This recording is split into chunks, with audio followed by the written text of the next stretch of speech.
So out of network, you can just estimate. Now, I know that a lot of people want to know to the dollar amount what insurance is going to pay, but when you're out of network, just get as close as you can. So when your insurance says they're going to pay 100%, put it in your coverage table. That's the percentages in your software, whatever they call it in the one you have. Just drop it 20% for all categories.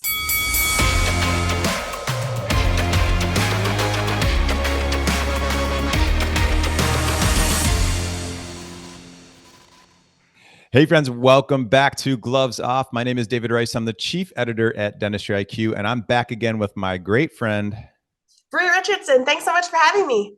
You're welcome. Thanks for hanging out with us. We've been talking about insurance lately, getting paid, helpful within 30 days, lowering accounts receivable, helpful. And the last time we were here, we kind of talked about what happens when you're in network. But some practices are out of network. So how can a practice that's out of network predict what a patient's side of the payment is going to be? Oh my gosh, it's so easy.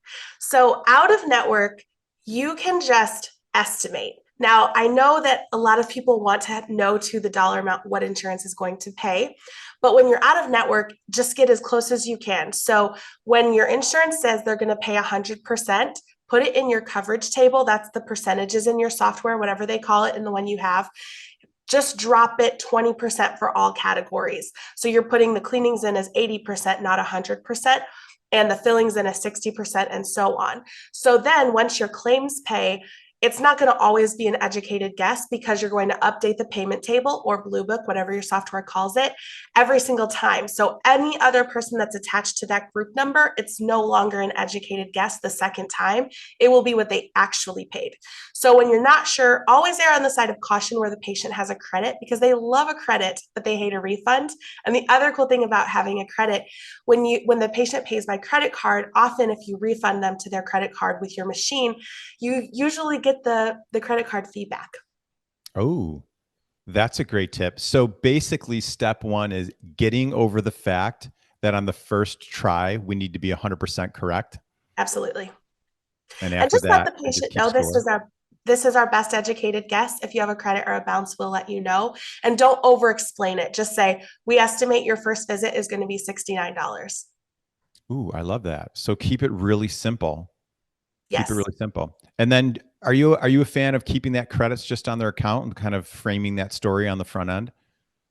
Well, I think it goes by a dollar amount, and I would let the patient know that too if the credit is under $20. Maybe on their claim, or I'm sorry, on their new patient paperwork, you could have a little blurb in there, but have a dollar amount decided where if it's under that, you don't, if it's over that, you do. And you can even, when you call the patient, say, hey, do you want to leave it on your account or would you like a refund? And a lot of times they actually do leave it on their account. So it's even easier. I love that. I love that. So basically, just put the power in your patient's hands, and most of the time, they're going to choose actually what we would like them to do anyway. Yes, absolutely. Awesome. Friends, listen, if you missed our last episode, we talked about being in network and how to predict the future with our crystal ball. And if you missed our very first segment, we went through a lot of high points on how to do this entire process from A to Z, get paid within 30 days, lower your AR, get all the wins. Bri, thanks for hanging out with us. Any last tips you'd offer?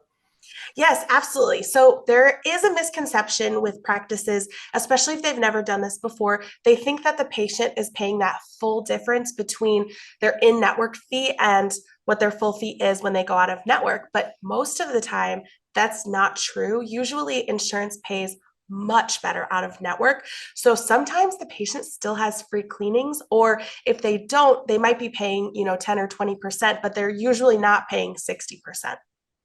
I love that. So friends, listen, if you love being in network and you're great at it, stay there. If you love being in network and you're not so great at getting paid, call Bri. And if you want to get out of network, it's not as scary as you think. There are ways to do it, and your patients are going to pay you a whole lot less than you think they're going to have to pay you anyway. Bri, what's the best way for people to reach you? Reach out to me anytime by email. My email is Bri, BRI, at elevatemypractice.com. I would love to connect. Awesome. Thanks for being here. I hope you have a great rest of your day. Thank you. Thank you for having me.